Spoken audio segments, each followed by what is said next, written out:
When I got off the rig, the ground still felt like it was moving under my boots. 8 months out in the Gulf will do that to you. Steel decks that hum beneath your feet, endless water on every horizon, and a clock that only knows shifts, not days.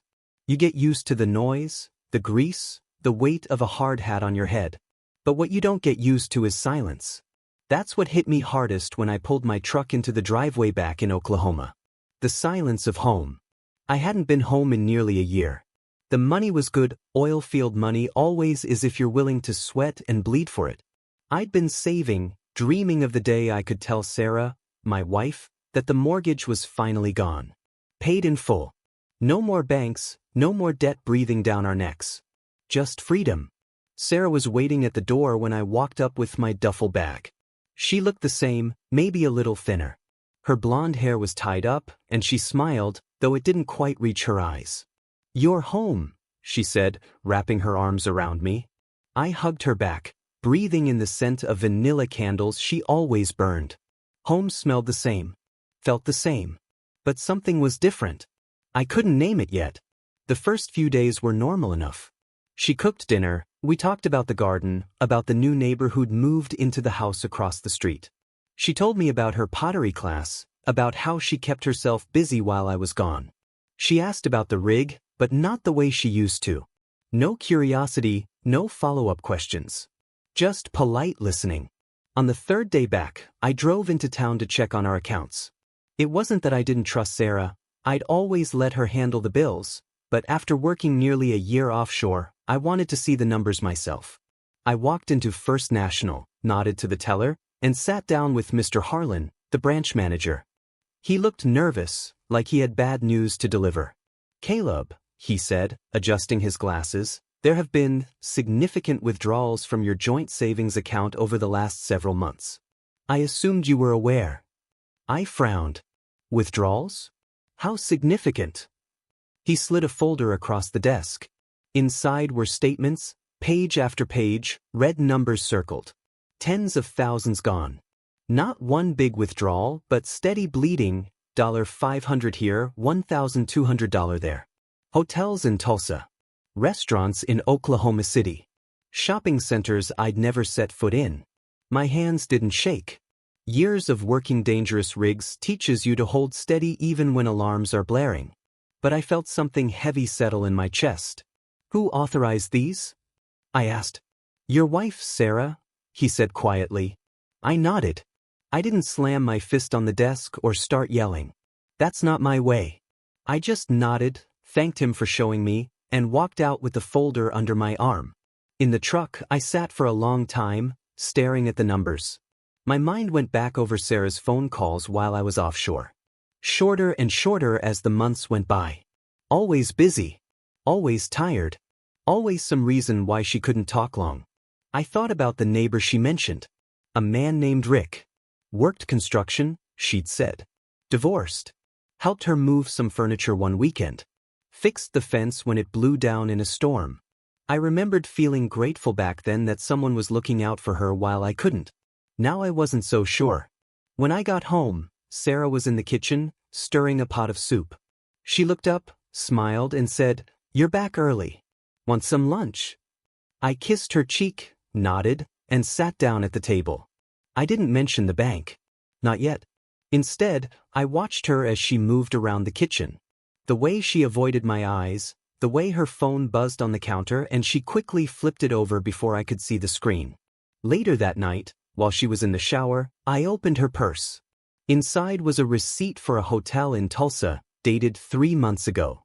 One night. King Suite. Paid with our joint card. I folded it carefully and slipped it into my wallet. Evidence. Lying in bed beside her, listening to the water still dripping from her hair onto the pillow, I stared at the ceiling and thought about the silence again. Silence is heavy when it's full of lies. The next morning, I went out to the garage. My duffel bag still sat there, half unpacked. I pulled out my old notebook, the one I used offshore to track hours, parts, repairs. I opened a fresh page and wrote at the top, Intel. Then I started a list. Bank statements. Receipts. Phone records. Sarah's behavior. Neighbor Rick. The way I saw it, This wasn't just my marriage anymore. This was an operation. And operations required intelligence. Facts. Proof. Not emotion. I wasn't going to blow up. I wasn't going to scream or throw things. That's what Sarah would expect. That's what Rick would expect if he really was part of this. No, I'd do what I'd always done on the rig. Stay calm, gather facts, make the right move at the right time. That afternoon, I sat in the truck outside our house, watching Rick mow his lawn. He waved when he saw me like we were old friends. I waved back, calm as stone. But inside, I was already planning. Because I knew now, something was wrong. And I was going to find out exactly what. The hardest part of betrayal isn't the anger, it's the pretending. Waking up every morning beside Sarah, hearing her hum softly as she brewed coffee, watching her pack her pottery tools into that leather bag, it was all routine. Comfortable. Familiar. But now, every gesture felt like camouflage. Every smile, every casual touch of her hand, carried the weight of a question I didn't voice. I told myself I had to play the long game. An oil rig doesn't survive panic. One bad decision out there and steel crumbles, men die. Same rule applied here. Patience, planning, precision. So I waited. The first step was the phone. Sarah guarded hers like a soldier with a rifle. Always face down on the table, always locked with a passcode. She even carried it into the bathroom. But one evening, while she was out back watering the garden, she left it charging in the kitchen. I walked in like I was looking for a beer, my boots quiet on the tile. The screen lit up when I touched it. Passcode required. 4 digits between me and the truth. I didn't try to guess. Instead, I checked the charger. It wasn't plugged in all the way. I eased it out, just enough so it wouldn't charge. Battery was at 12%. I smiled to myself. Eventually, she'd slip. Phones die. And when it did, she'd have to unlock it in front of me. Then I'd know the pattern of her fingers. The second step was the receipts. I searched her car while she showered. In the glove box, Starbucks runs, nail salons, gas stations, nothing unusual. But stuffed deep under the passenger seat, I found another hotel stub. This one was from Oklahoma City. Same card. Same handwriting. Different month. I added it to the notebook. Third step. I didn't want to tip my hand, so I played the neighbor card. Walked over one Saturday while he was changing the oil in his truck. Need a hand? I asked casual as could be. He grinned, wiped his hands on a rag. Sure, you back from the rig? Yeah. Been gone a while. I crouched beside him watching him work. He was younger than me, maybe mid-30s, stocky built. The kind of guy who spent his evenings at bars where nobody asked questions. We talked trucks, weather, football. Easy conversation. But I noticed the way his eyes flicked across the street every few minutes, like he was checking to see if Sarah was outside. When I mentioned her name, just casually, Sarah's been busy with her pottery stuff, he nodded too quickly. Yeah, she told me. Real talented. I wrote it down later. Rick knows details he shouldn't. Meanwhile, Sarah carried on like nothing was wrong. She kissed me goodbye in the mornings, called me love, asked about dinner plans. But she also stayed out late, claiming pottery classes ran long, or that she was meeting friends. When I offered to drive her, she refused with a laugh. Don't worry, Caleb, I can handle it. I didn't press. I didn't accuse. I just logged every word. The break came 2 weeks later. I was cleaning out the garage when Sarah's car pulled in. She was home early. Too early. She walked in, smiling like she always did, but her hair was messy, her shirt half untucked. Pottery ran short today, she said, tossing her bag on the counter. Good, I replied evenly. Means we get more time together. She kissed me, quick and light, then rushed upstairs for a shower. That night, when she fell asleep beside me, her phone buzzed on the nightstand. I'd left it charging properly this time. Screen lit up with a preview. Rick, had a good time. Next week. I didn't touch it. Didn't need to. The message said enough. I lay there in the dark, staring at the ceiling, my chest tight but my mind clear. She was lying. She was cheating. And she thought she was smarter than me. But here's the thing about silence, it's powerful. People mistake it for weakness. They think if you don't explode, if you don't confront, you don't know. That's their mistake. The next morning, I kissed her on the forehead, told her I'd be in town running errands. Instead, I drove straight to my lawyer's office. Mr. Denton had been handling oil field contracts for me for years. A man who knew the law like a mechanic knows engines. I laid out the evidence, bank statements, receipts, the hotel stubs, and now the text message. He read through it, nodding slowly. "You've got enough to prove financial misconduct," he said finally. "If you keep gathering, we can file for divorce with cause. You'll come out with the house, most of the savings, maybe even damages. But Caleb," he leaned back, eyeing me carefully, "you've got to keep quiet. No confrontations. Let her hang herself." I nodded. That was the plan. Driving home, I felt calm. Like a storm had passed, and I was standing in its still eye. Sarah greeted me at the door with a smile, kissed me like always. I held her close, steady and warm, and whispered, "I missed you." She smiled back, none the wiser. But in my notebook, I wrote the next line under Intel. The first time I truly looked Sarah in the eye after the truth had settled in me, it was almost funny how easy it was to pretend. She didn't know what I knew. She didn't know that every smile, every excuse, every late-night text she thought she'd hidden was now laid bare. That morning she sat across from me at breakfast, eating toast and scrolling her phone, humming some tune under her breath. The kind of picture you'd see in an ad for a perfect marriage. And me? I stirred my coffee, slow and steady, and wondered how long it would take before her world cracked wide open. The lawyer's words stayed with me, let her hang herself. So that's what I did. I gave her rope. Thinking of heading back to the rig sooner than planned, I said casually, not looking up from my mug. Her head jerked up. "What? Already? You just got back." "Yeah. But there's overtime pay. Big project. Might be worth it." She forced a smile, too quick. "Well, I guess you gotta do what you gotta do." There was relief. She tried to hide it, but I saw it in the way her shoulders eased, the way her fingers tapped against her phone like she couldn't wait to send a message. That evening, when she went to class, I followed. I didn't trail her car directly. I'm not stupid. I waited 5 minutes, then headed toward the highway, keeping enough distance not to spook her. She didn't go to the community center like she claimed. She drove straight past it, 40 minutes up the road to a cheap motel off Route 6. I parked a block away, lights off, and watched her car pull in. Rick's truck was already there. My hands clenched the steering wheel so tight the leather creaked. Every muscle in me screamed to storm across that lot, to rip the door open, to drag him out by his throat.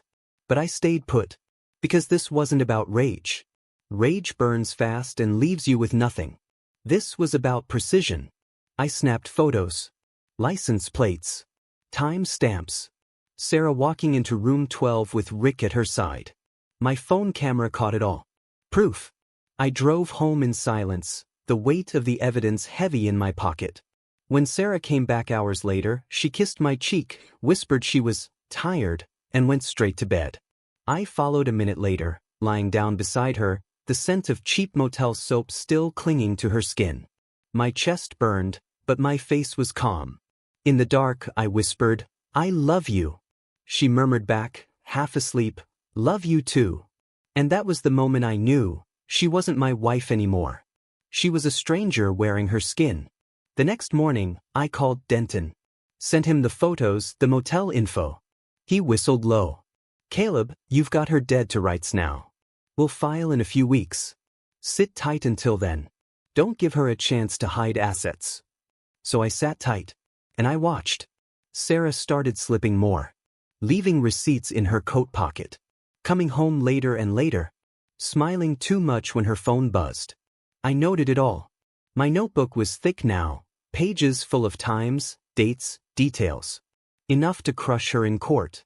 Finally, the day came when I let the mask crack, just enough. She came in late one Thursday, nearly midnight. Her hair was messy, lipstick smudged. She tried to tiptoe upstairs, but I was waiting in the living room.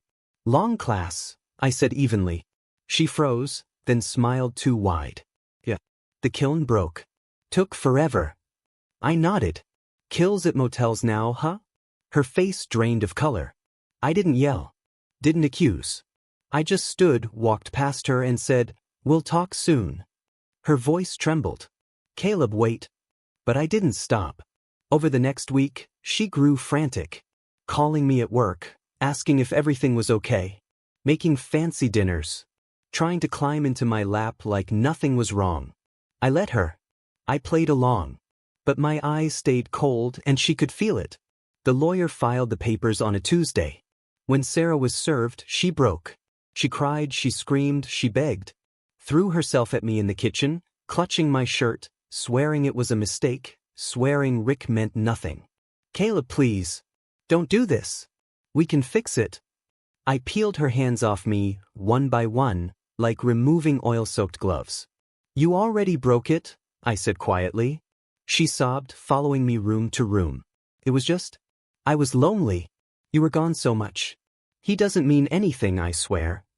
But loneliness doesn't drain savings accounts. Loneliness doesn't book motel rooms under fake names. Loneliness doesn't bleed a man dry while he's breaking his back on steel in the middle of the ocean. "Save it for the judge," I told her. And that's when the begging turned to rage. "You think you're so perfect?" she screamed. "Always gone, always working. You weren't here for me, Caleb. You don't get to act like some saint." I stood in the doorway, calm, steady. Maybe not. But I wasn't the one sneaking into motels. Her face twisted with hate, and in that moment, I saw her for what she really was. Not the woman I'd married, not the girl I'd built a life with. Just a liar. A thief. That night, I slept in the guest room.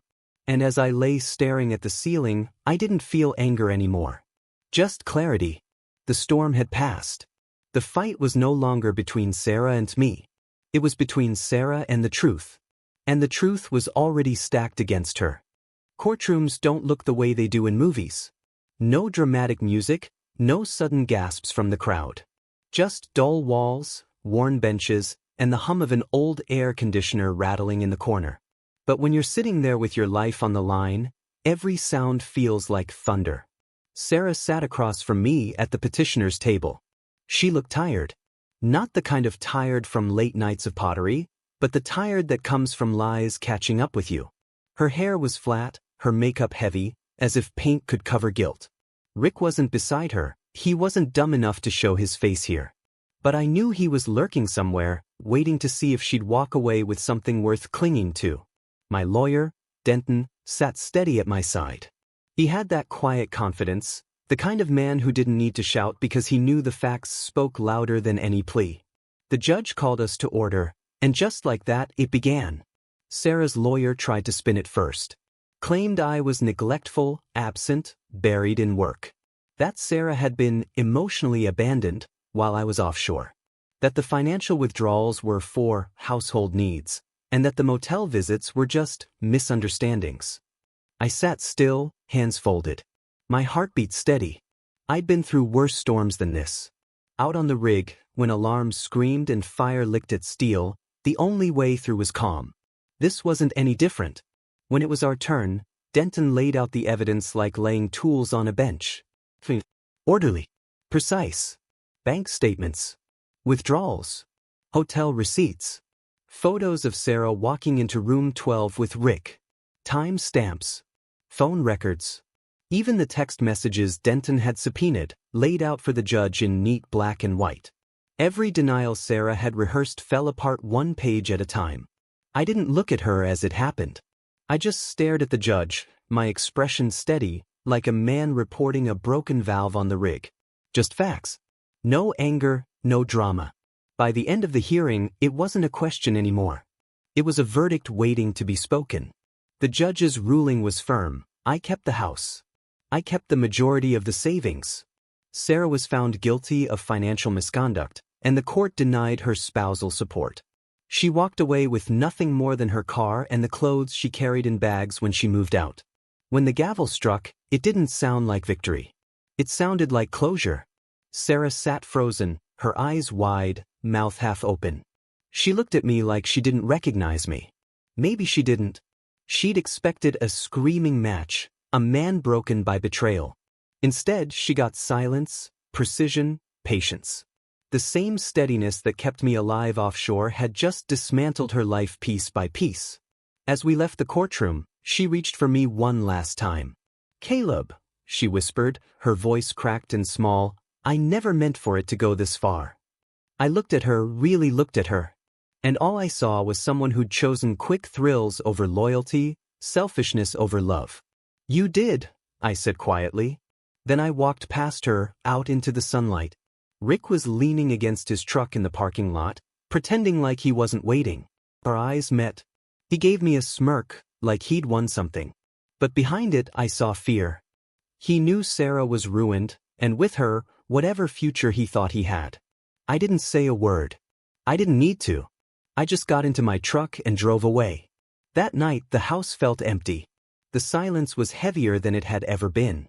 No candles burning, no soft humming from the kitchen, no footsteps upstairs. Just me, the creak of the old floorboards, and the wind pressing against the windows. For a moment I felt the weight of it. The years wasted. The trust broken. The love that had been nothing more than a shadow. But then I remembered something. On the rig, after a storm, when the sea calms and the sky clears, the first thing you notice is the air. Fresh. Like the world's been washed. That's what this silence was now. Not empty. Not broken. I poured myself a glass of whiskey, sat out on the porch, and listened to the night. Crickets, the hum of faraway traffic, the steady beat of my own heart. I wasn't angry anymore. I wasn't even sad. I was free. Sarah and Rick could chase each other into whatever hole they wanted. That was their storm to weather. Mine had passed. And I had walked out calm, steady, unbroken.